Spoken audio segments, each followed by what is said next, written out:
All governments are immoral and criminal institutions because they force everyone, under threat of violence, to pay mandatory taxes for life. There are hundreds of taxes, from property tax to income tax to inheritance tax. You must pay them all, or else the government will use the power and force of its machinery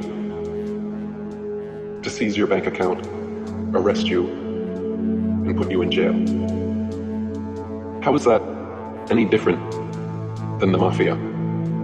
Governments demand we pay our dues regularly, promise us we'll be safe and protected if we do, and if we don't, agents come around to shake us down or put us away. If taxes were voluntary, then governments wouldn't automatically be immoral or criminal, because they would be completely funded by donation only. Thus, their very existence limited by voluntarism. Name one thing that governments provide that people couldn't do better, easier, and more efficiently at the community level. There is nowhere on earth you can go that isn't controlled by a statist government.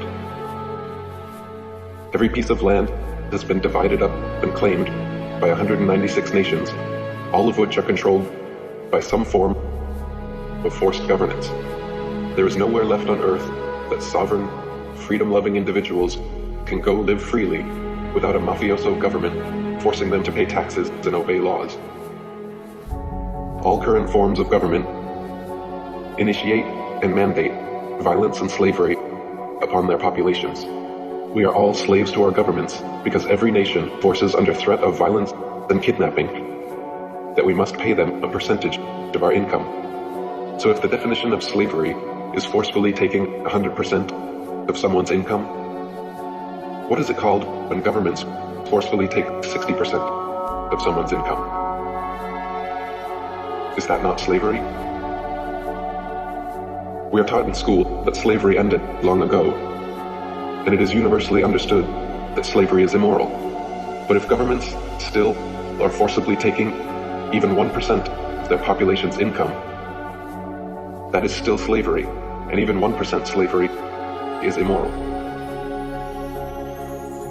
The very definition of the word government is mind control, and the vast majority of people worldwide are absolutely mind controlled by their governments, medias, and education systems to believe that their statist government is a moral and altruistic institution that exists for the benefit of the people. The reality is, of course, the opposite. The reality is that all nations are like open-air slave plantations, allowing their servant populations to choose their occupation, giving the illusion of freedom, then swooping in on payday to steal the fruits of your labor. This is why all governments are criminal and immoral, and why the only system of just governance is anarchism or voluntarism. There is no political solution to the problem of government. Voting for a new ceremonial figurehead every 4 years has never, will never, and could never create any significant, lasting positive change, because governments cannot be improved or made moral from within. None of them respect the right of the individual to opt out of being governed.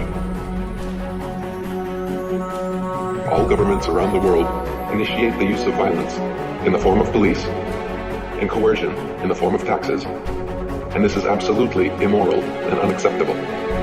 Consensual sex is moral because it is voluntary, whereas rape is immoral because it's forced. Similarly, things like charity donations and the free market are moral because they are voluntary, whereas theft and taxation are immoral because they are forced. The root problem festering within all governments around the world is not the rife internal corruption or criminality. Those are merely symptoms and side effects of statism. The paramount problem with government is that its mandates are mandatory. Its compulsions are compulsory. For governments to be moral institutions, all taxes and interactions must be made voluntary. If governments are honestly in existence for our benefit, then they must be voluntary and never initiate the use of violence against their populations.